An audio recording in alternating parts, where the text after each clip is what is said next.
You've probably set up a tent before. You know the routine. Find flat ground, clear the rocks, stake it down, get inside before the cold gets worse. It's such a basic decision that you almost never think about it twice. In February 1959, 9 experienced hikers made that same basic decision on a snow-covered slope in the Ural Mountains. It should have been the least remarkable choice of their entire expedition. Instead, it may have been the one that killed them. You've probably heard the Dyatlov Pass incident described as one of the strangest unsolved mysteries in history. Radiation, government cover-ups, cryptid attacks. But the real answer is far stranger than any of that, because the real answer sat buried in physics and snow science for 60 years before anyone figured out how to prove it. Here's what actually happened. Here's what the evidence says, and here's why it took until 2021 for science to finally catch up to a tragedy from 1959. The group was led by 23-year-old Igor Dyatlov, a skilled engineering student at the Ural Polytechnic Institute. 9 hikers in total, most in their early 20s, all experienced in winter mountaineering. This wasn't a group of amateurs wandering into danger. They were attempting a Grade 3 hiking certification, the highest difficulty level in the Soviet system at the time, on a 14-day expedition toward a peak called Gora Otorten. On February 1st, the group made camp on the slope of a mountain the local Mansi people called Kholat Syakhl. Translated, that name means dead mountain. They likely didn't know that translation at the time. If they had, would it have changed anything? Probably not. Experienced hikers don't turn back because of a name. What happened next has been pieced together from photographs found on the hikers' own cameras, forensic reports from the original 1959 Soviet investigation, and decades of follow-up analysis. Sometime during the night, the tent was cut open from the inside, and all 9 hikers fled into sub-zero temperatures, some without proper boots, some in only their underwear. Question: what could make 9 trained mountaineers abandon their only shelter at night in a blizzard without dressing first? For over half a century, nobody had a satisfying answer. When search parties finally found the group weeks later, the injuries didn't add up. Some hikers had died of hypothermia near the tree line, apparently trying to build a fire. Others were found with catastrophic internal injuries, crushed ribs, a fractured skull, without the external wounds you'd expect from a fall or an attack. One woman was missing her tongue and eyes. Decomposition later explained as the likely cause, though it fueled speculation for decades. The original Soviet investigation, led by Lev Ivanov, ultimately closed the case in May 1959, citing a compelling natural force as the cause of death, a deliberately vague phrase that satisfied almost no one. In the vacuum left by that vagueness, theories multiplied. Soviet weapons testing, a secret military strike, infrasound-induced panic. Even decades later, cryptozoological attacks circulated in tabloids and internet forums. The mystery became bigger than the tragedy itself. Here's the detail almost every retelling of this story leaves out. Investigators at the time considered avalanche as an explanation and largely dismissed it because the tent's location didn't match what a textbook avalanche should look like.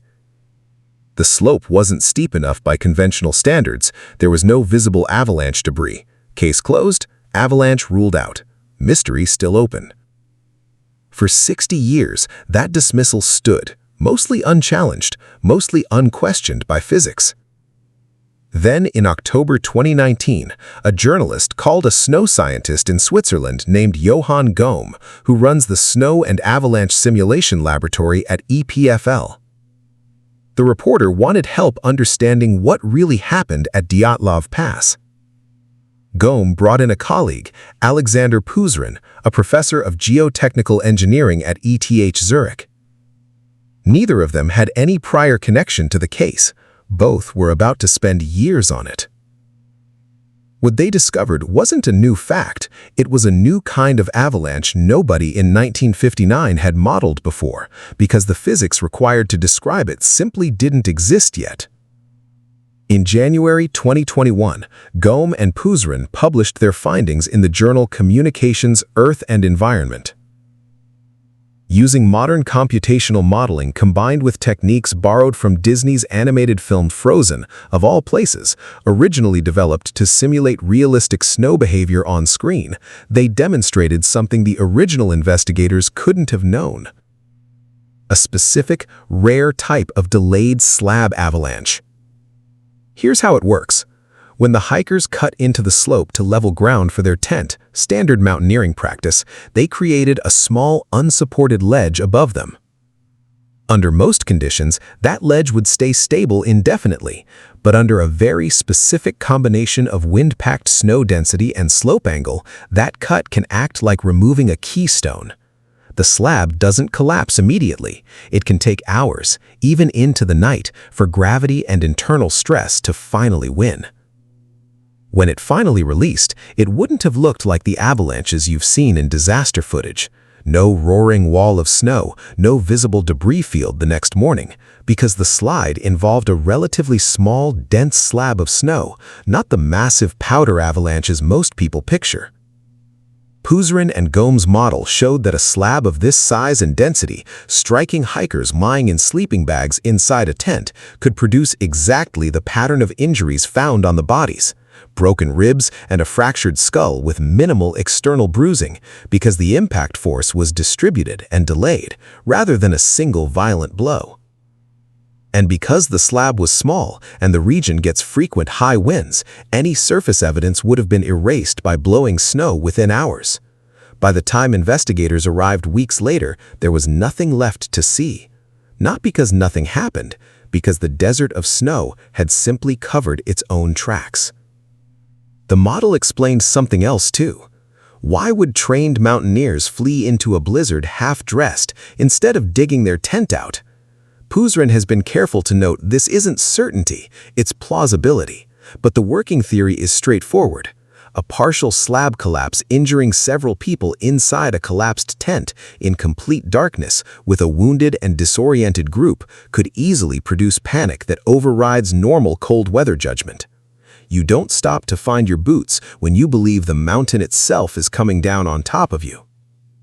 To confirm the model wasn't just a computer simulation dressed up as science, Gomes and Puzrin didn't stop at publication. They organized follow-up expeditions to the actual pass. In 2021 and 2022, using drone surveys and on-the-ground observation, their team documented small slab avalanches occurring naturally in the surrounding terrain, at slope angles matching their model's predictions, disappearing under fresh snowfall within an hour of forming. The exact phenomenon they'd theorized wasn't hypothetical, it was happening repeatedly in the same mountain range and simply vanishing before anyone thought to look for it. That's the part of this story that should genuinely unsettle you more than any conspiracy theory ever could. For 60 years, the impossible mystery of Dyatlov Pass wasn't impossible at all. It was just invisible to the tools available at the time. Nobody lied, nobody covered anything up. The evidence simply required physics and computing power that didn't exist yet in 1959. Evidence that erased itself within hours of forming on a mountain most people will never visit. You've probably experienced a smaller version of this, a problem you couldn't solve, not because the answer wasn't real, but because you didn't yet have the right tool, the right framework, the right piece of information to see it clearly. The absence of an explanation isn't proof of a conspiracy. Sometimes it's just proof that understanding hasn't caught up yet. 9 hikers made an ordinary decision on an ordinary night, one you've probably made yourself without a second thought. And it took 60 years, 2 Swiss scientists, and a physics model borrowed from an animated movie about snow to finally explain why that ordinary decision turned into a tragedy nobody could see coming and almost nobody could prove until the evidence itself learned to speak.